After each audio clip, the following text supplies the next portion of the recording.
Tonight we are talking about the CoolFire Trainer from CoolFireTrainer.com. Are you ready? Stand by.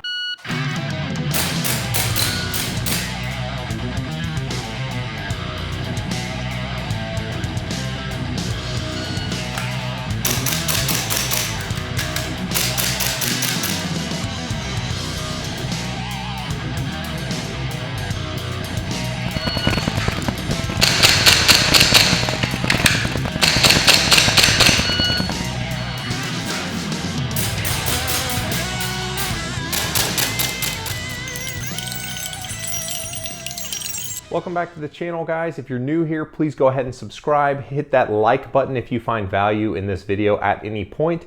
And let me know in the comments below if you would consider using something like the CoolFire Trainer to augment and supplement your dry fire practice at home. Before we go a whole lot further, I have to thank Eric over at CoolFireTrainer.com for hooking me up with this system so I could test it out at home and make this video for you guys. So thank you, Eric.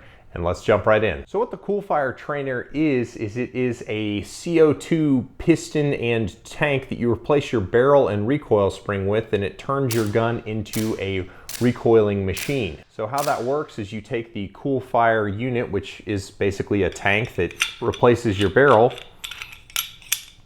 You use the provided recoil spring that they give you, and it is a reduced power recoil spring on a guide rod. Fits in just like it would on a real gun.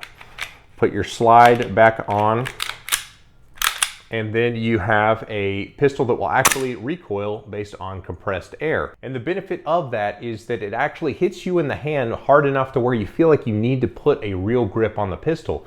A lot of people who dry fire don't use enough grip when they're dry firing, so the additional movement of the unit when you're pulling the trigger does make you want to bear down on your grip and really get behind the gun, which is a good thing if that's one of the things you're fighting with in your training. So once the barrel is in the pistol, you'll get about 20 to 25 full power shots by pressing the muzzle of the device into the CO2 tank and holding it for about 2 to 3 seconds, and then you know you've got it. And then once the unit is charged, just any press of the trigger is going to make the slide move to the rear and return. It's going to reset the trigger. You're going to see movement on your dot or in your sights that is very similar. It's not quite the same as live fire. It's somewhere between about a 9mm and down to maybe a 22, closer to the 22 side is what it kind of feels like. And the slide velocity is not quite the same as live fire, but through using the laser add-on that threads into the end of the barrel, you can actually see where your shots would go. Each time you pull the trigger, it's going to throw a red dot at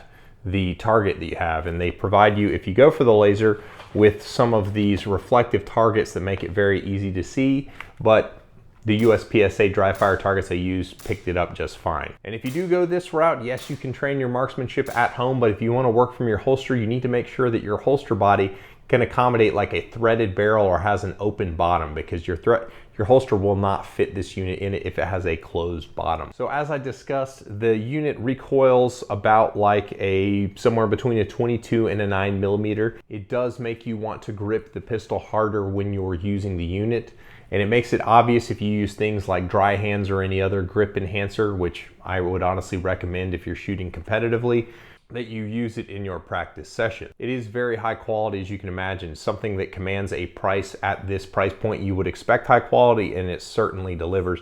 It absolutely fits in my gun like it was made for it, and it was, and it works as advertised. So with the CoolFire system, what's kind of interesting about it is it's not really dry fire and it's not really live fire. It's kind of somewhere in the between, and I would honestly put it closer to live fire than I would dry fire, and that's for a number of reasons. The first is obviously you have to refill the thing every 20 to 25 shots, just like you would in live fire. The second is that it actually hits you in the palm just like it would be shooting live ammunition. And third, the types of drills you're going to want to try and do with it are going to be more in line with what you would do in live fire than what you would do in dry fire, and we'll get into more of that here in a second. So before we go a whole lot further, I do need to provide my background, which you probably don't care about, but I dry fired my way to an M card in USPSA production, and that was without any dry fire aids other than dry fire targets. So I'm okay with pulling the trigger on a simulated trigger pull, like I was using double action, single action guns, and just using single action being simulated. And on my Glocks, I'm happy to use the little cardstock trick to have a resetting trigger that is nothing at all like a real trigger press. because I'm not trying to train marksmanship necessarily in my dry fire. But if you don't have access to an outdoor range or a big ammo budget, something like this can increase your training spend, because I refilled 2 of these tanks and it was about $12, and a tank goes a pretty long way. Now, as far as how I actually use the unit, for the past 4 weeks or so, I have been using this exclusively in dry fire instead of my typical dry fire training regimen. And to that point, I went through about 3.5 of these 90-gram tanks and a good chunk of one of these larger 24-ounce tanks. I was able to wear out the wear parts that are designed to wear out, so I know kind of how the maintenance is going, and we'll talk about that some more later. And I think I have a pretty good feel for the system at this point. So when I started using the unit, the novelty of the fact that I can make the slide track and recoil was not lost on me, and I set up all of my training basically to be live fire type drills, like specifically El Prez. I went and I shot El Prez as fast as I could for as long as I could with the unit. And that's when I noticed that there is kind of a downside. You know, when you're shooting a lot of live ammunition too fast and the gun gets kind of too hot to touch, you can do the same thing with the CoolFire. It's not just a clever name. It actually makes the slide and barrel get very, very cold. And at a certain point, when you're really getting after it, you can actually slow down the slide movement to the point where the trigger doesn't reset quite the same way.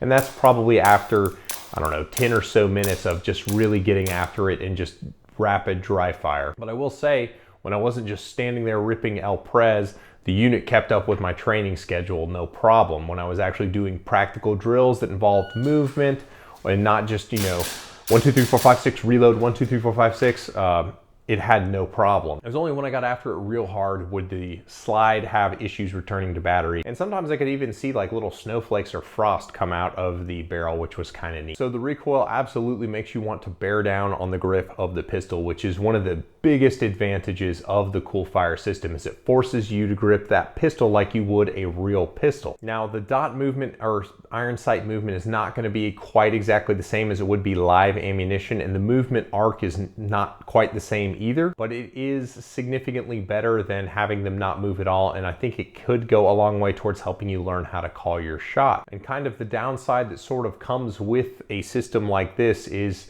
if all you've got's a hammer, then everything starts to look like a nail.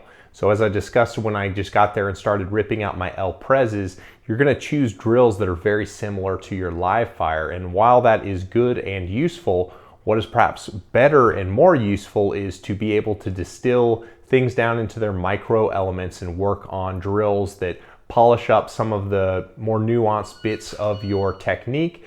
Like, for instance, reacting to the beep and getting your hand on firing grip on the gun in your holster, not even taking it out of the holster, drawing to a sight picture, hammering some Burkett reloads, things like that that you don't ever touch the trigger for. If your whole goal in practice is just to make the gun recoil, you're going to overlook a lot of the smaller components that comprise these bigger techniques, and you'll be shortchanging yourself on some of these skill gains. So that said, that's not the system's fault. It doesn't force you to do that. It doesn't even suggest that you do that. It's kind of a you sort of thing. So if you're not really tuned in into how to practice, I'll throw some links to some of the books that I used to help me with dry fire, and I still use. So those are real useful. And coupling that knowledge with a product like this, I think it really opens up what you can do with the thing. Now, this isn't really a negative so much as just a reality of a mechanical device, but if you're somebody who, like me, who shoots Glocks because you're lazy and don't like to clean guns or maintain them, this does have parts that are designed to wear out with use. And the number one part that you'll probably be changing out the most, and it's very easy to do, is just the little nylon tip that your firing pin impacts. Just like a snap cap, that can wear out with use. Now, I tried the unit on a couple guns. One had an OEM striker spring and one has a reduced power striker spring. The OEM striker spring chewed up the pad on the unit pretty quickly, whereas the reduced power one lasted quite a long time. So if you're using a tuned competition gun, that's going to be less of an issue for you than somebody who's using an OEM hammer spring or striker spring in their pistol. Now, another part that ended up wearing out, and this was on my buddy's CO2 tank, is there's a little black plastic washer just inside this nozzle that can wear out with use to where you get kind of like a slow leak of CO2. And it's very easy to change this out. You just unscrew this nozzle, take the ball out, put the new washer in, and put it back together. It's not hard to change at all, but it is something that you kind of have to look after. Now you're going to want to use this grease that they provide. It's like a Teflon grease. You put it in the nozzle here so that it helps provide a good seal so the unit doesn't leak. But that's not a big deal. You only use it like once every other session or so, or once a session, I guess, if you're not practicing every day. So as far as how to best use a unit like this is basically treat it like dry fire in so much as the things that you pick out to do don't necessarily involve pulling the trigger. So if it's just gun handling manipulations or things like that where you don't actually pull the trigger, still work those in and get good at that stuff. Another thing that you can do is actually dry fire without the unit and really try and round off the edges on your technique, and then test your new technique that you've made gains in with the CoolFire unit to see if your gains are sustainable with a recoiling gun in your hands. And what I noticed with some of mine is I would round off the edges a little bit too much and I'd have to adapt my technique. So it was a nice kind of push and pull between true dry fire and using the CoolFire. Obviously the marksmanship component with the laser is useful if that's something you want to work on at home. But ultimately it's a tool. It does exactly what it says it's supposed to do, and it's going to kind of come up to the end user to figure out how to use it to enhance their training. And one thing that was kind of cool that I kind of forgot to mention is that they give you these little inserts for your magazines. So this is actually loaded with dummy rounds, and it has these little inserts so that your slide doesn't try and lock back on you when you use the system. So this is actually has all the weight of a loaded magazine based on the dummy rounds, and this just kind of capped it off to keep the system working. So if you go to the website and you're trying to check it out, and as far as what you want to order on a system like this, this is what I would recommend having spent time with the kit. Pick out your gun, whatever it's going to be. As far as the fill system that you're going to have to select, I obviously have tried the pre-filled tank system as well as the paintball tank system. I'd recommend the paintball tank system. Obviously there's a lot more CO2 in it, so you won't have to go through as many of these things as you would. And also the paintball tank seemed to fill up the gun a little bit better than the smaller tanks did. So it actually felt like it recoiled a little bit harder, and it seemed like it got a little bit more shots. So I definitely recommend the paintball tank as the adapter to get.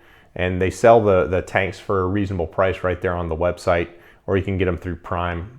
Check out the link in the description if you want to see what those run. The laser is an add-on. You can get that. They also have an extend-a-shot, which is kind of like another unit entirely on the end that allows you to get significantly more shots. Your holster would need to be modified to make that work, but if you're not interested in holster work, maybe that's for you. There is the option to buy a maintenance kit and additional striker tips, and I would enthusiastically recommend you to go ahead and just get all that on the front end.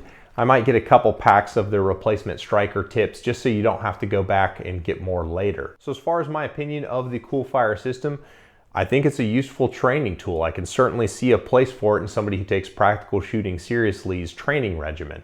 And for the guys who can't get to the range much, or the range may be really far away, I think something like this really starts to make sense for you guys. If you're having to drive an hour each way to the range, or you can only afford a few hundred rounds a month, I realize that this is a big spend to kind of recoup on that cost, but I think you get way more training uptime, trigger time out of a unit like this than just going to the range very sparingly. For the diehards, I think there is a place for this, but you're just going to have to figure out how to work it into what you're doing already. I think it definitely has a place and can help augment what you're doing currently. So if you did make it this far, you definitely need to hit the like button, and you should check out all the links in the description. Those really help me out. And more than anything, if you could just share this with a friend if you found value in it.